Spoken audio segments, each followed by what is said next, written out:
Hey everybody, how's it going? I thought I'd do another jet vlog for you.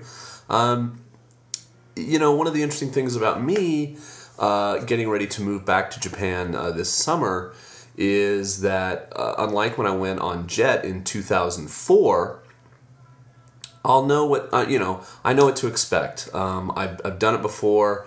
I know what it's going to be like in rural Japan. And I know what I'm going to miss about America, about San Diego. I know what I'm going to be looking forward to getting back to Japan, etc. So one of the things I wanted to talk about today was diversity and variety.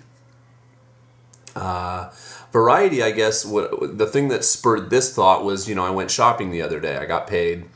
I went to the grocery store to buy some food, and you walk up and down the aisle. Now, in America, we have really big supermarkets in just about any town you're going to go into. In my case, in San Diego, we have like Safeway, Vons, Ralph's. These are big, nationwide chains. And the sheer variety of, soft drinks, potato chips, cereal, cheese, bread, ice cream, all these things. It's just, in rural Japan, you're not going to find that. Some of you will have fairly large shopping grocery stores. There's a big chain in Japan called Just Go. At least I think it's in a lot of Japan. But even there, the amount of cereal choices or even, toilet tissue choices, is much more compact. There's huge variety in things like fresh fish and vegetables, fruits, although it can be expensive. Japanese type snacks, obviously the amount of like instant noodles and udon and soba and ramen and stuff that you can buy is, huge. But so that is something I will miss. I will miss the variety of food choices. And that extends a little bit to restaurants too. Now again, I'm talking about rural Japan here. I'm talking about the inaka. I'm talking about the countryside. I'm not talking about places like where Kevin and PJ live in Kobe and Osaka, and certainly I'm not talking about Tokyo. But in Shimane, for instance, where I used to live, you have basically what's a family restaurant like Gusto or Joyful. There's other names for these types of chains. You have your basic like quick Japanese type fast food like Yoshinoya or Sukiya, which is like, meat on rice type places. And you're going to have a few ramen places. You're going to have McDonald's, Moss Burger, kind of the Japanese McDonald's. But, the variety of food, food is a weird thing when you talk about Japan. Some people love Japanese food, and for good reason. Some people, it's funny, I was listening to a podcast recently, and I'll put a link, I think I put a link to it before, but Japantix, and he was talking about the thing he misses the most, or is most looking forward to when he goes back to America. He was going to go back to America to visit. This is Chris, who does the podcast. And it was food. And it's weird because Japanese is very good food, and a lot of people love Japanese food. But my guess is, even if you live in the States or in the UK or in Australia and you love Japanese food, you don't eat it 7 days a week. You also eat Thai food, Indian food, whatever native cuisine, meat and potatoes, hamburgers, tacos. Tacos are a real funny thing because when you meet UK Jets and South African Jets and Australian Jets, they're like, why are Americans so obsessed with tacos? And anyway, so the variety of restaurants is not there. You can't just go out for, X cuisine of some other country. And I was on campus the other day at UCSD. I'm taking a night class in Japanese to try to brush up. And, in the food court, there's all kinds of different food. There's Subway sandwiches, but there's also La Salsa Mexican, there's Panda Express Chinese, and yeah, it's not real Chinese food or whatever, but it's still, it's like an attempt. And there's sushi, and there's pizza, etc., etc. So I guess this is one of the things I will miss. It's just not there. And then walking around campus, I guess it struck me how diverse campus was, like how many different types of people there were walking around UCSD. And UCSD by far is not a very ethnically diverse campus. But I used to live in the Bay Area, you know, in Berkeley and Oakland and San Francisco, that area. And I do miss that kind of melting pot aspect of America in Japan. I've said this many times before in other vlogs, and it's just something it won't sink in until you're there.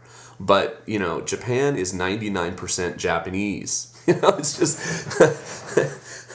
So, I know it sounds stupid to say out loud, but it's just, you know, walking around campus, you know, there's Asian kids, there's Latino kids, there's a few black kids at UCSD, not a lot. There's white kids, there's kids from Middle East, there's, you know, people from Europe, there's people from Africa, blah, blah, blah, blah, blah. In Japan, the majority of people that you see every day, that you interact with every day, are going to be Japanese. It's just, it's something you can't quite get used to until you're there. And if you're in a situation like I was, where you're the only non-Japanese person in your town, perhaps, and you go to school and every other teacher is Japanese, every student is Japanese, you start to, because you're not looking at a mirror all day long, you start to think, oh, I'm Japanese too, I just don't speak Japanese well or whatever. You know what I mean? You start to forget that you're not Japanese. It's this weird thing. So diversity of humankind is also something it's hard to get used to in Japan a little bit. Now, of course, JET, fortunately, will allow you to meet lots of other people from countries that are very different than ours, even though we all speak English. And one of the interesting things about, I'm going to go back to Chris's podcast again, the Japantix podcast, is recently he had an episode where he had an Irish Jet on, from Northern Ireland, and an Australian Jet. And they said, the interesting thing they said is like, in their whole like prefecture of 90 jets, say, there was only like 3 people from Ireland and like 6 Australians in the whole prefecture. And I think in Shimane we were pretty nationally diverse as far as where our jets came from. But the overwhelming majority, let's face it, in any prefecture you go to, as far as jet goes, is going to be American. There's more American jets than any other country by far. And he said, one of the jets in that podcast said, for example, there's only like 6 Australian jets in the whole prefecture, but just in his town, there's 6 American jets. Not only are they all American, but they're all from the state of California.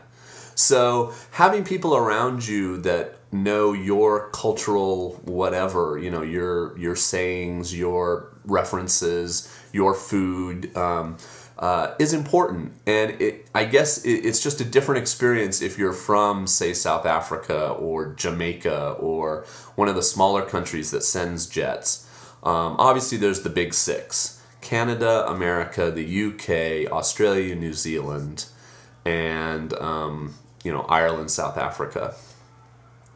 So, anyway, diversity of people is missed. But, you know, I came to just enjoy getting to know all the people in my town and all my students and stuff so much.